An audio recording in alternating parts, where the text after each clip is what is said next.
Hey everyone, how you doing? So in this video we are going to talk about the untold, that's right, the untold power of having a dew hutch or observing table with the dew, especially with the dew protection.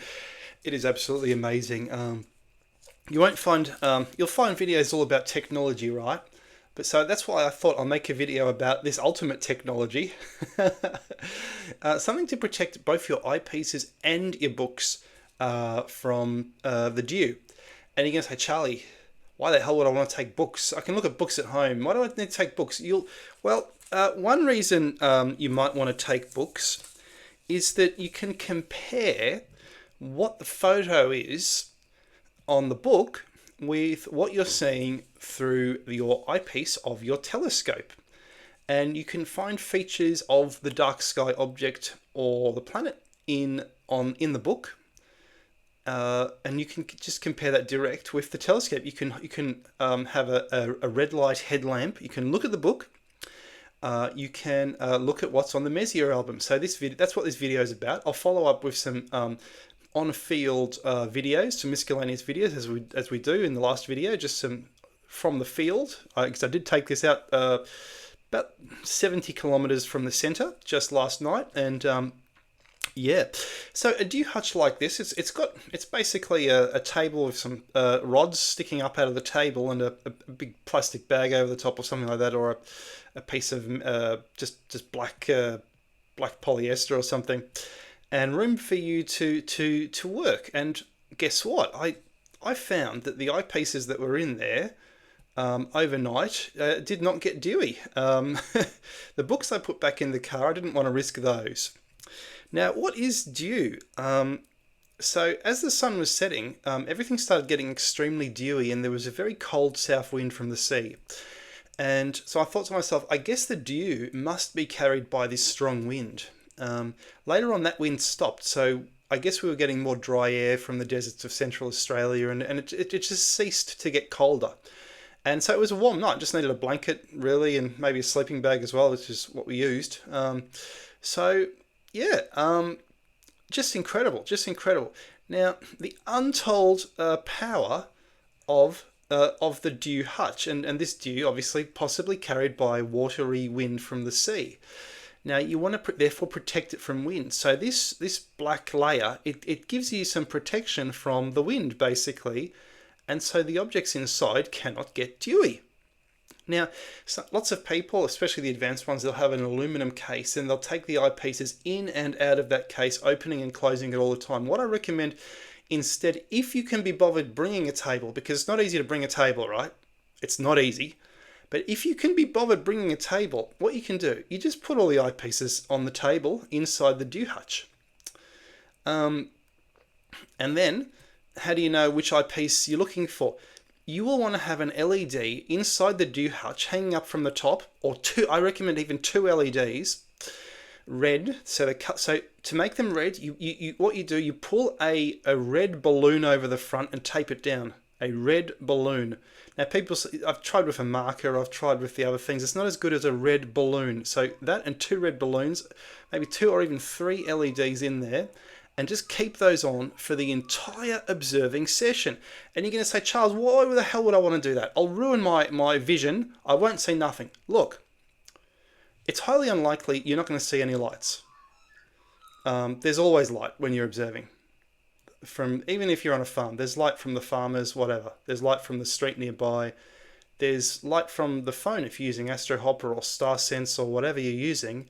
There's going to be light. The light from the LED is very minimal compared to that. Now you want to leave that light on for the entire observing session so you can go back to it. You go back to the table. Oh, that's what I'm looking at. Oh, that's where the book is. Oh, that's where my pencil is. Oh, that's where the eyepiece is. Otherwise you're fumbling around for the light switch all the time, is what I've noticed. So you leave that on. And then you have nice books with pictures such as a Messier album or this Hartung or whatever, and you can see what you're looking at. Also got Northern Sky Atlas. So this is an option for you. You know, this is something I want to show people. So that's essential. Or you might want to have, in addition, an LED torch and you just shine it in there to increase the light. Okay. So not many people do this with the table because it's a hassle, but you know, I think it's important. So later on, I'll show you a video of packing the packing it in the car in the hatchback. It's not so easy. So that's another reason people don't do this. And I don't see the observing table as in any videos as an important accessory. But this might be your most important damn accessory. Your most important accessory. So there we go. There we go. So it seemed to keep what was inside it dew-free all night, which I was amazed at. And it's, yeah, carried by the south wind. You might want to point it away. So if you're in the north, you might want to point it away from the north wind, facing in the other direction. And another benefit I found was this. You can be sitting there in the daytime looking at your books and making up a list of what you're going to see. Because otherwise, if you just wait for sunset and then you're like, oh, what do I see? What do I see? You haven't prepared. You don't have a list yet. You know, I've been doing this for 30 years, I think.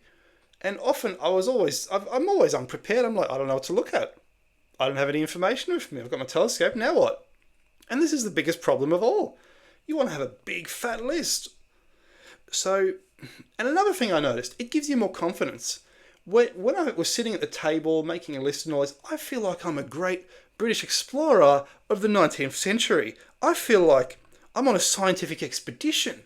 I've got this table set up for me. I'm writing notes. I'm keeping an astronomy journal. I feel fantastic. I'm taking my hobby seriously. This is just the best thing ever. So these are some of the untold power of having an astronomical observation table. You go back, you look at the photo, you look at the map, you look at the stars. You have a point of reference. And you use this with the telescope. You're not just sitting at the telescope and guessing what you're looking at. This is helping you as well as the Star Sense or the Astro Hopper.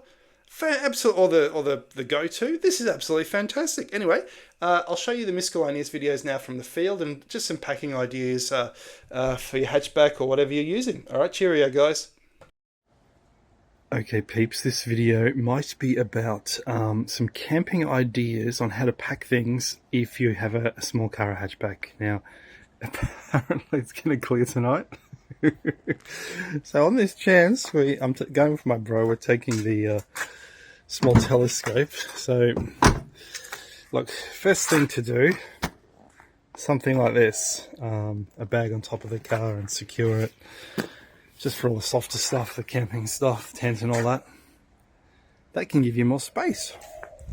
In addition, I couldn't take 16-inch with another person, so tripod for videos, esky, there's the base, there's the scope. Oh my god, it's got the so I've got a phone thing on there for the Astro Hopper app. So do you see that? I'm taking my dew hutch. Now this was in a video a few videos ago that I built this dew hutch, so I'm taking that along.